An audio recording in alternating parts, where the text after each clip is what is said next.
where she also was like, I can't take social cues off the video because I can't see. She has charge syndrome. I don't I'm know, not familiar but with she that. like slowly loses her eyesight. Anyways, hello, hello, hello, and welcome. I am so excited. We have a brand new guest, Melissa Cancel here. We're going to be talking all about the truth in conflict. Definitely a conversation, especially going into the holidays, that we all need to be having. So get comfortable as we explore the triumphs, the challenges faced by women worldwide. We're going to be going over some insights, some inspiration to really fuel not only your professional growth, but also your personal growth. So let's jump in. Get ready, because today's guest is about to change the way you view your world. This is Her Talk Show, hosted by Sabrina Victoria. So interesting. All right. So, well, welcome. If you're listening live, I see you jumping on. I love that. Welcome, welcome. And if you're listening on the replay, make sure you hashtag replay wherever you're at so we can send you some love in the comments. We're here every day. We delve deep into the realm of health, wealth, and leadership with some of the most brilliant women globally. We have interviewed over 600 women, and today we are adding another one to the list. Melissa Cancel, with a PhD in communication and 30 years experience. She started the Communication Doc. I just freaking love that. It's just straight to the point. With a passion to help committed married couples improve communication, reduce conflict, and develop the kind of fulfilling marriage they've always dreamed of. I had somebody ask me that today. Like, what would be your ultimate? Definitely a question, right? We need to be asking ourselves. Melissa is happily married with 6 kids, 5 grandkids, a grand cat named Loki, and a grand turtle named Bob. Welcome, lady. Thank you. I'm so happy to be here, Sabrina. Yes, thank you so much for being here. And thank you for bringing this topic to us so close to the holidays. Did you do this on purpose? Yes, I did. I love it. Well, good to know. So conflict. I'm assuming that you kind of fell into this realm maybe because there was some conflict in your world at one point. Um, Actually, I kind of came into it opposite of what most people would think. I've always been one of those people who, in fact, if we hear a cat meowing, that would be my cat Loki. I call him the cat of mischief because he shows up at the most inopportune times. But I love it. um, so I always was one of those people that everybody came to for help. And so I decided to do my undergraduate degree in psychology, thinking that I would go into counseling. And then I ended up deciding, well, I took a course in interpersonal communication, which is all about communicating in relationships, and I loved it. And so I ended up doing my master's and my PhD in that, all the while wanting to get married. I actually wanted to have 6 kids, but didn't meet the right person until I had finished my PhD. I was 34 and got reconnected with a man that actually we were friends in high school. He had a crush on me in high school, Oh, and we reconnected and ended up getting married, but he had been married twice before with 5 kids. So all that time I had been learning and teaching how to communicate in relationships, a big component of which is managing conflict. I've always been a peacemaker, so I think that I naturally by my personality have done pretty well handling conflict, but you all of a sudden get married at 34 and get thrown into a situation where you have a man who's been twice divorced and you have 5 stepchildren, and conflict takes on a whole new meaning wow. to life. So, Wow. yeah, so I had to start putting into practice the things that I learned, and helping my husband overcome, his baggage from his previous relationships, which obviously didn't work, and we wanted this one to work. So, yeah. Wow. Talk about getting thrown into the deep end. Definitely, and we had our 2 the 2 oldest girls were, only with us whenever they wanted to be, but the 3 middle children, uh, were with us 1 week and then with their mom 1 week. So it went back and forth from, 1 week I had 3 kids, 1 week I was a newlywed, and the Aw, way we lived our lives was very different as well, which was very hard on the kids and, a challenge for us as well. So, yeah, lots of interesting aspects to that component of it, and so applying all of the things that I had learned about handling conflict became essential. And we had some other unique things. I had mentioned to Sabrina beforehand, I'm legally blind, so I can't drive.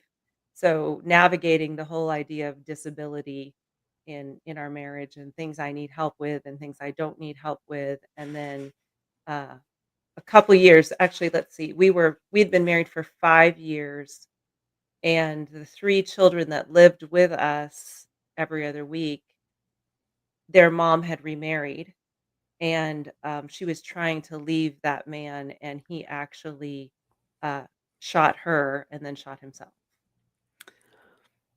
So, whoa. yeah, we There's a we actually we actually lived one of those stories, so we had to go pull the kids out of school and tell them what happened, and they came to live with us full time, but under, of course, horrific circumstances, and so wow, trying to deal with their grief, their loss, the adjustment, and, all the conflict that can come with the ramifications of that kind of a traumatic situation, so absolutely.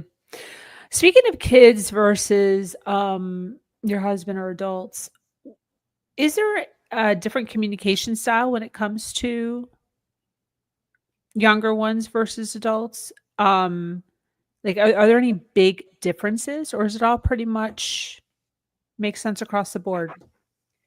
there are some basic skills, especially when we're talking about handling conflict that are gonna be the same across the board, but obviously, you're going to have to adapt to the situation with the child. So when children are very young, it's not super productive to have conversations with them, trying to explain to them all of the ins and outs and the reasons why.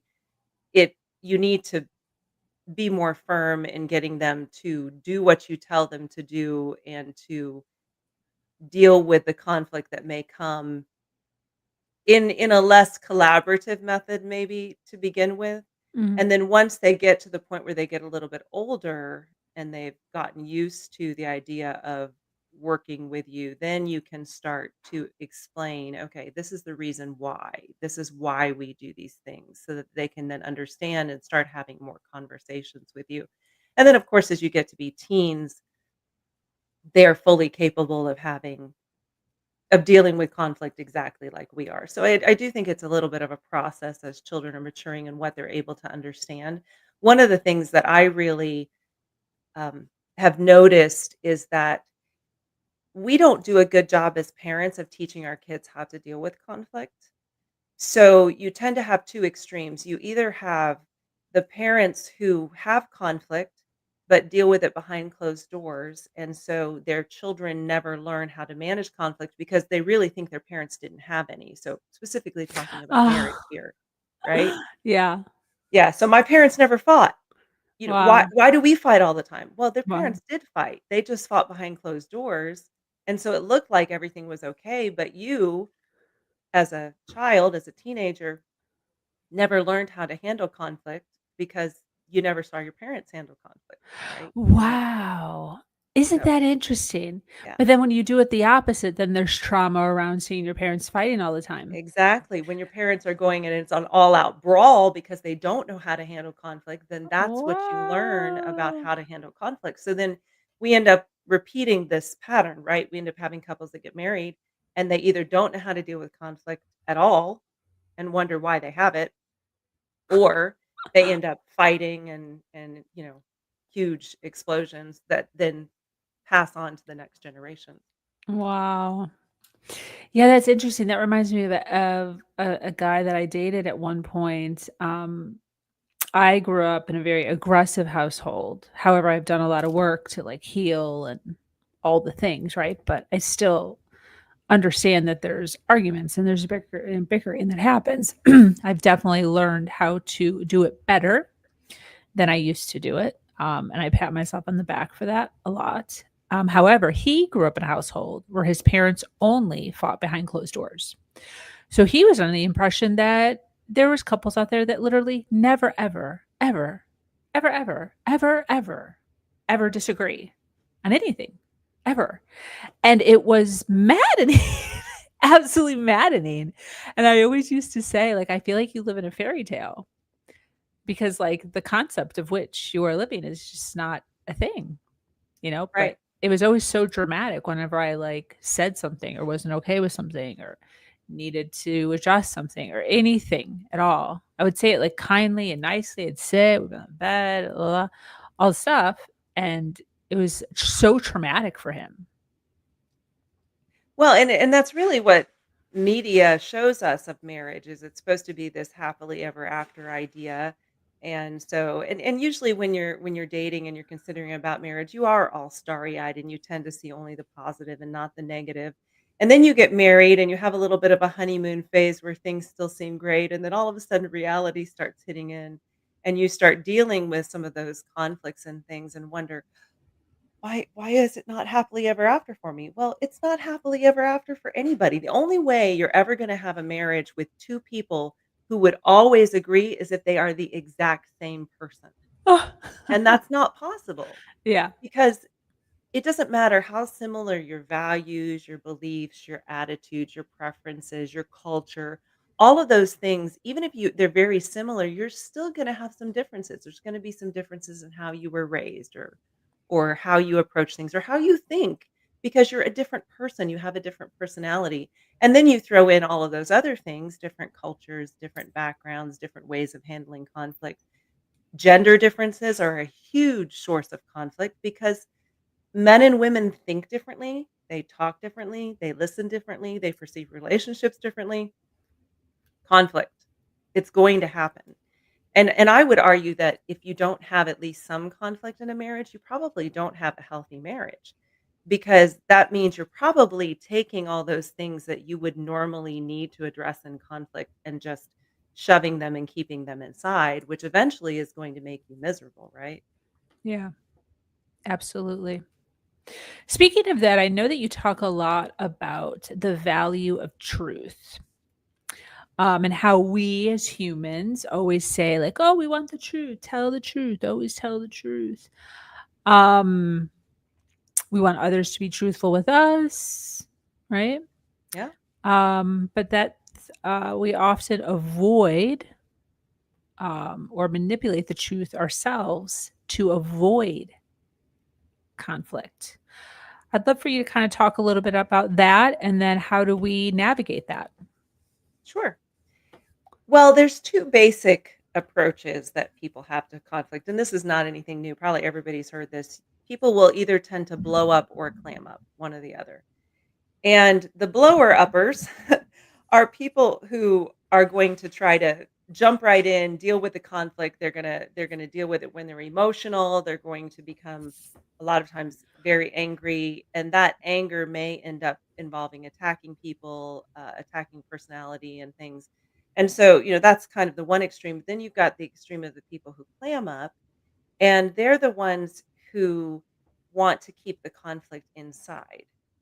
And as I just mentioned, the real problem with that is when there is a conflict and you choose not to deal with it, you are not being truthful with yourself and you're not being truthful with your spouse or the other person who has the conflict because the reality is we can't resolve conflict if we don't acknowledge it's there, Mm, right?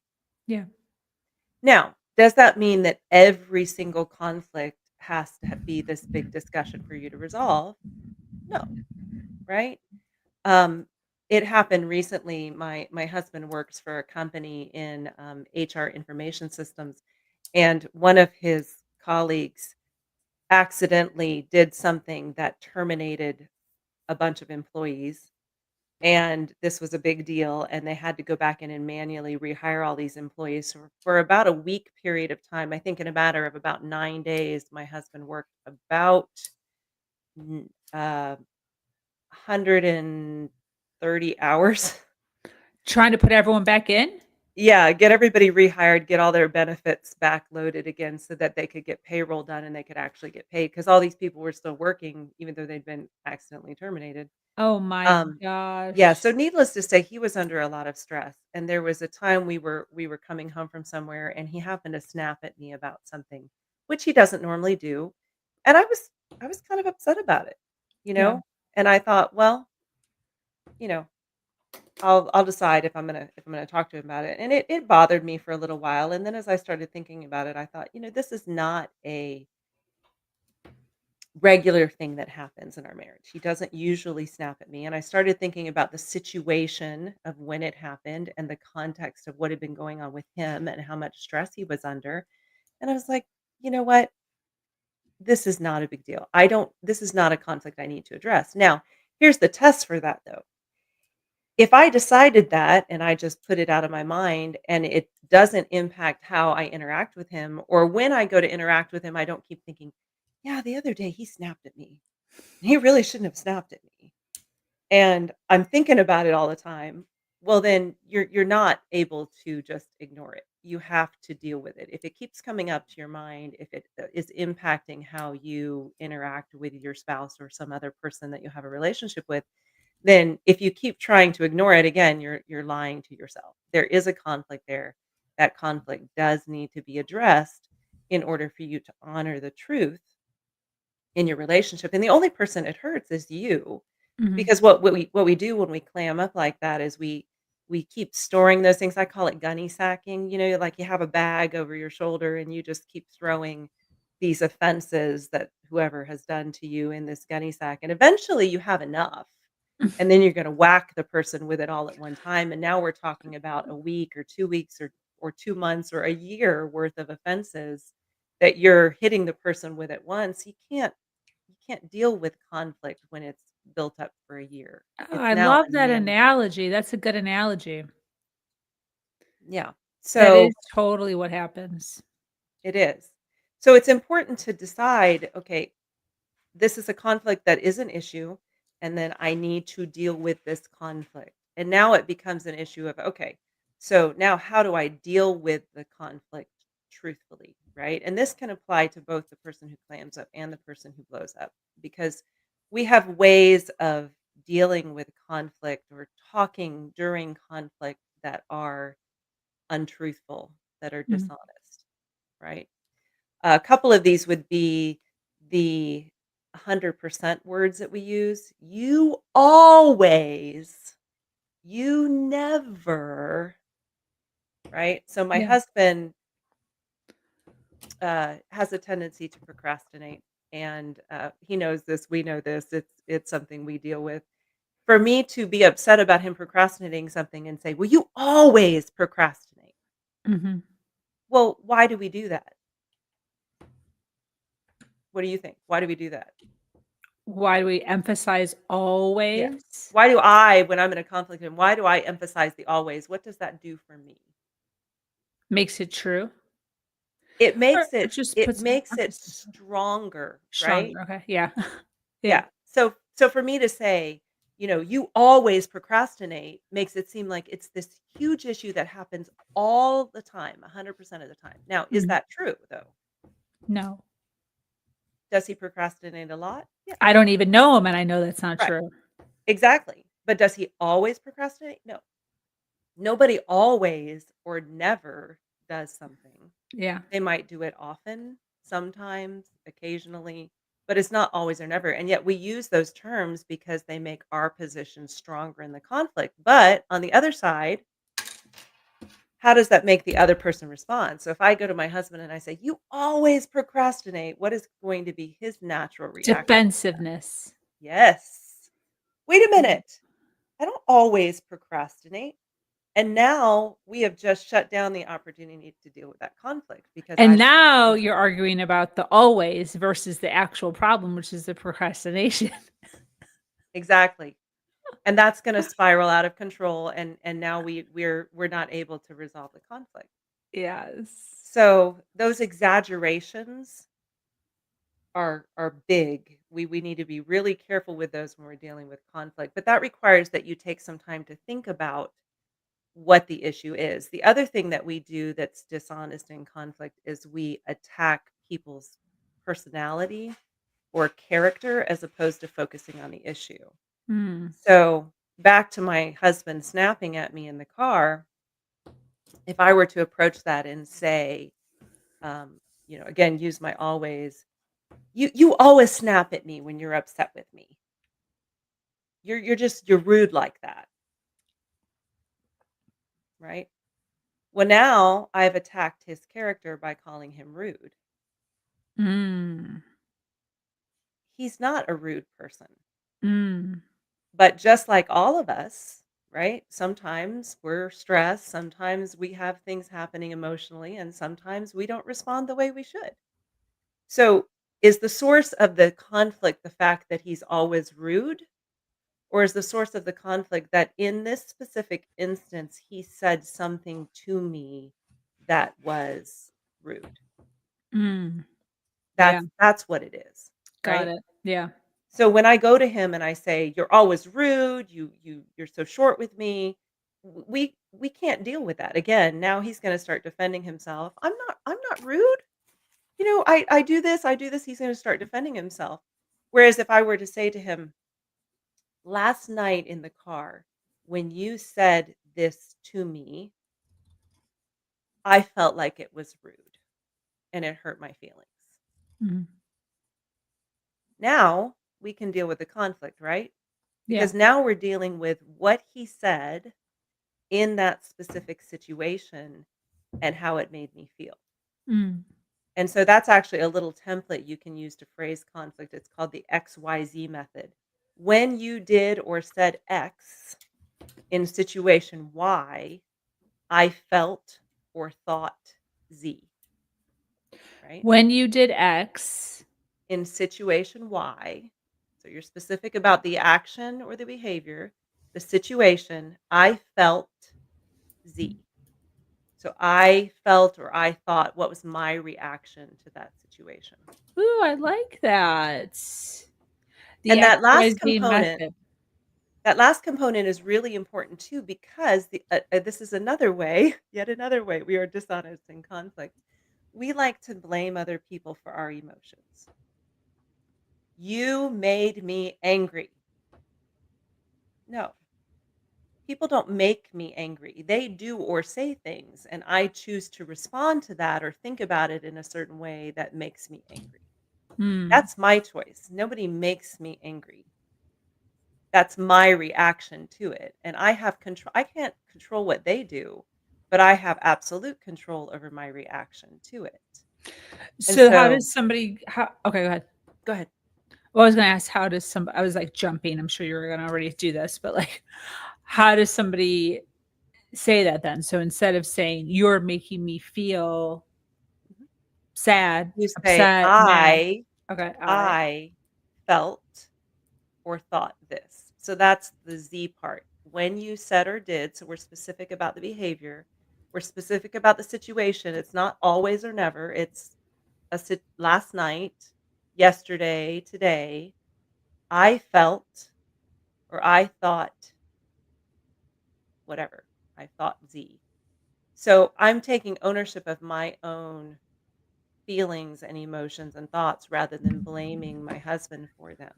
and then if they still get defensive in that conversation, is there an ABC? No.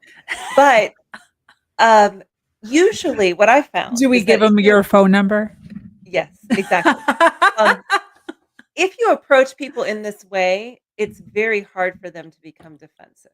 And if they do start to, it may be because in the past you have attacked them. They may naturally respond with defensiveness. And you can say, I am not blaming you for my reactions or my responses. I am simply saying that with this specific action, this is how I felt with it. And I would like to discuss what we can do to fix this in the future, Mm. right? So you can keep it calm because as long as you stay focused on the behavior, then you have something that you can address. And so when we start attacking each other's personality, that's when the defensiveness comes in. Now, having said that, there are better and worse times to deal with conflict.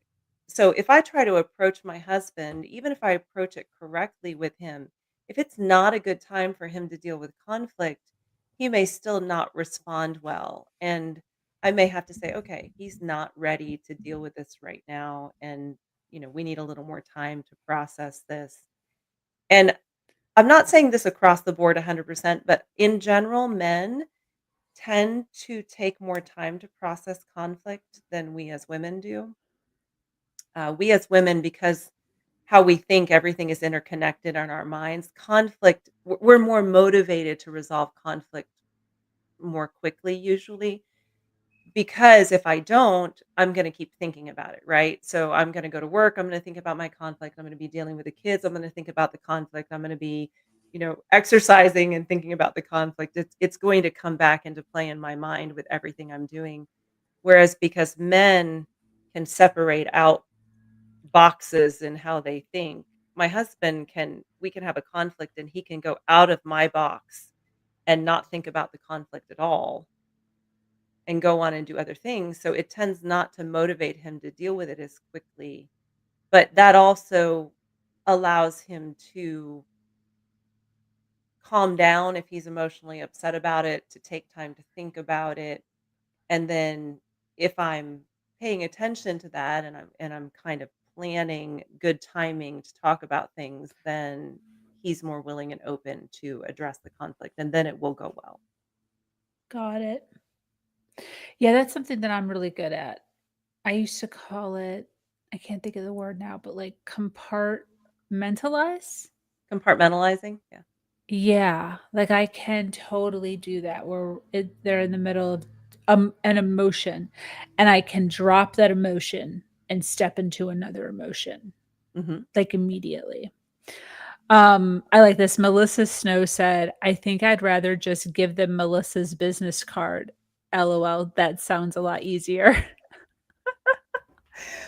Well, that is my business. I My goal love is to that. help couples, and I really want to work with couples together because I can yes, I can give the female which usually the females are the ones wanting the help, but I can give females all of the skills and all of the strategies, but if the guys don't know it as well and don't know how it comes into play, then it's only half the solution to the problem, and I do a lot with trying to help men understand us as women and how we think and how we communicate so that not that necessarily it makes sense because I'm not really sure that how we think and communicate differently makes sense to us, but if we can understand and accept it and then get strategies for how to communicate with each other despite those differences, that can actually prevent a lot of conflict in Hmm. the first place, right?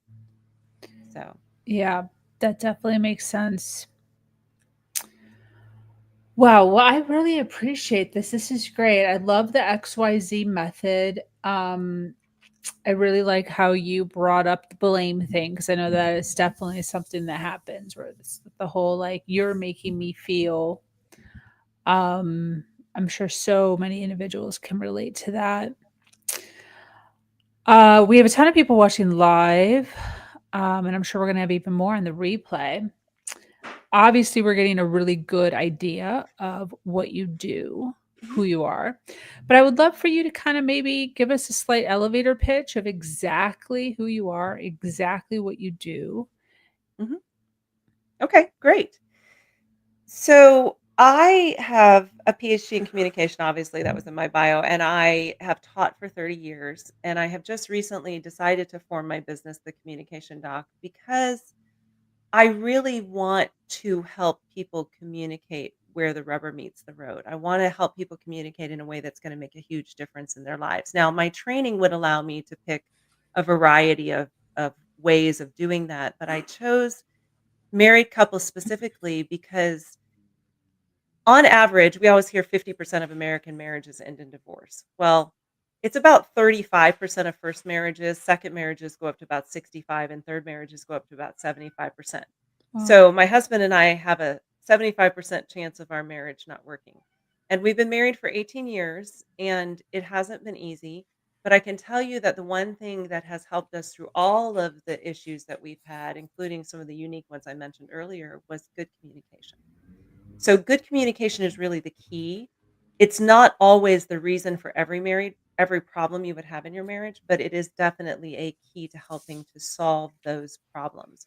And when we can communicate about the problems we have, we're going to have healthier relationships, which is kind of my mantra. It's get communication healthy in your marriage. So just like if we're taking care of our physical bodies, we're exercising, we're eating right, when things come along like a cold, my body is better able to fight it off. I like Same that. thing applies in our marriages, right? If my marriage is healthy, things are still gonna come along that I have to deal with, but I'm better able to deal with them than if my marriage is sick. Yeah, And absolutely. that's really where a lot of marriages are, they're sick. And I want to help couples be able to transform their marriages from being unhealthy to healthy. And there is no happily ever after, but I do think there is a healthily ever after, if we Mm, can use that word. You can keep your marriage healthy if you have the skills and the tools to be able to do that. So that's what I'm doing in my program. And I actually, as we're talking about the truth of marriage, and you mentioned if I had done this for the holidays, yes, I did, because the holidays are a time that we have all the stress we normally have in life is amped up, right? yeah. Because we're so busy and our schedules are so crazy and we don't have quality time to spend with people because we're just going from one thing to the other. And we have conflict. We have conflict over finances because of how we're spending money. We have conflict over schedules. We have conflict over traditions. We have conflict that's brought up because of family and friends that we don't see all the time that we know we need to see, but when we see them, it's like, oh, it's the same old thing again. The same issues, same dramas happening again.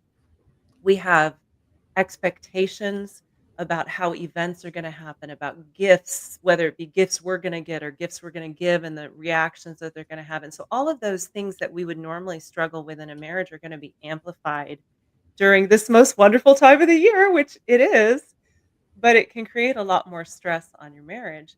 And so I have developed a mini course that's a great first step for anybody who would like to work. I'm calling it Strengthen Your Marriage to Survive Holiday Stress.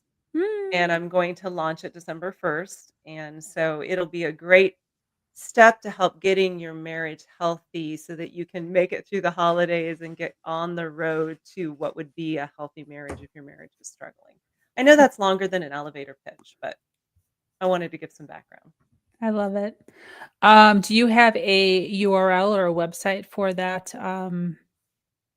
Right now, I am waiting to launch it, so I don't have it available, but I do have my website, which is thecommunicationdoc.com. Mm, And anybody who goes there, right at the top, there's a button for a free masterclass, which I would highly recommend. It addresses some common ways of thinking that we have in our marriages that if we mm. don't work on and control can really have devastating effects. And when you join the master class, then that's going to get you into my emails and that will give you information as to the release of this program that I'm working on right now.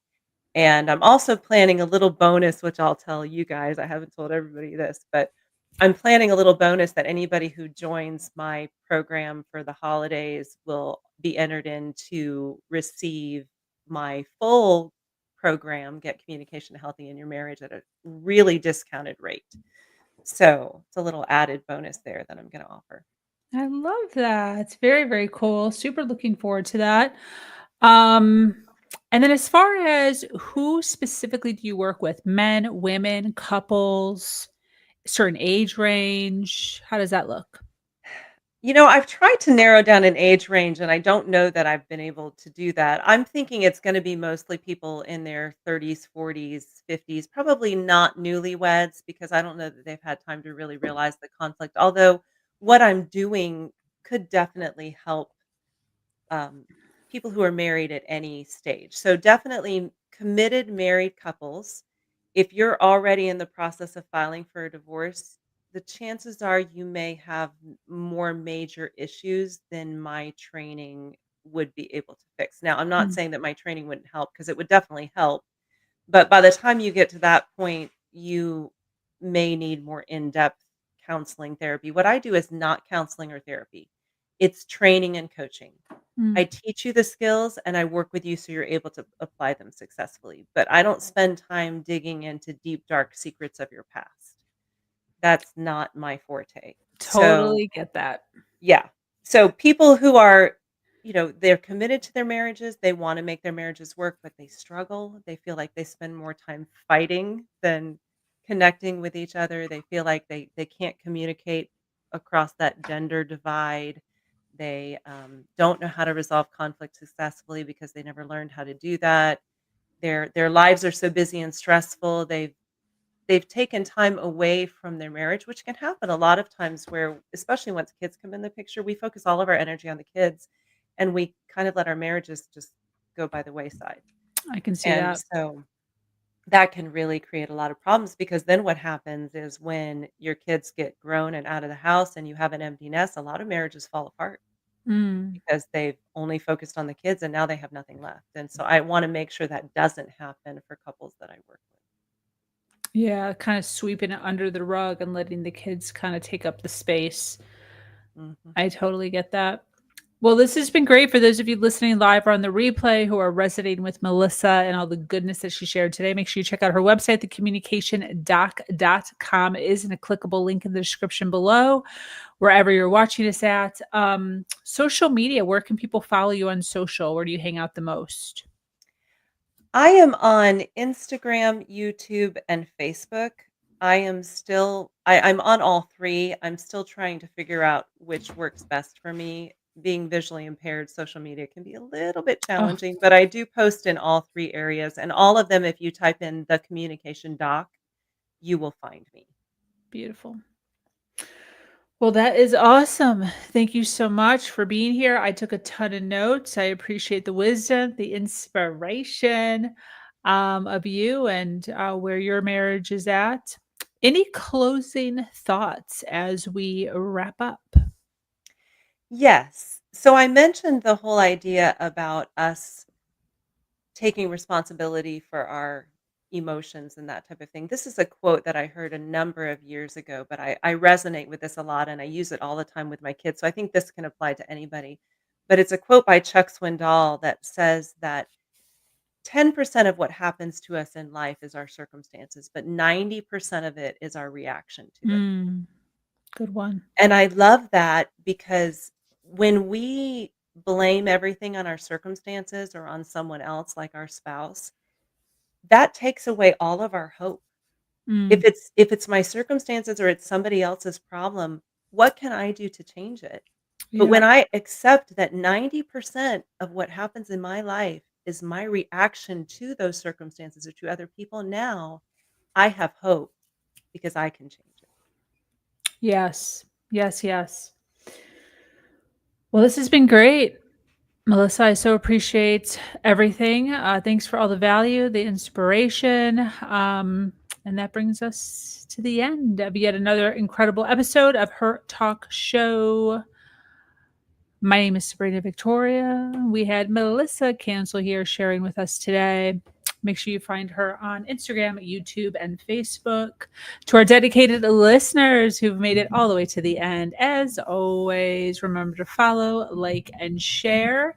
And once again, my name is Sabrina Victoria. I am the host here at Her Talk Show, and we run an amazing community called Her Nation Global, where we continue to uplift each other, women helping women, by having conversations just like this one.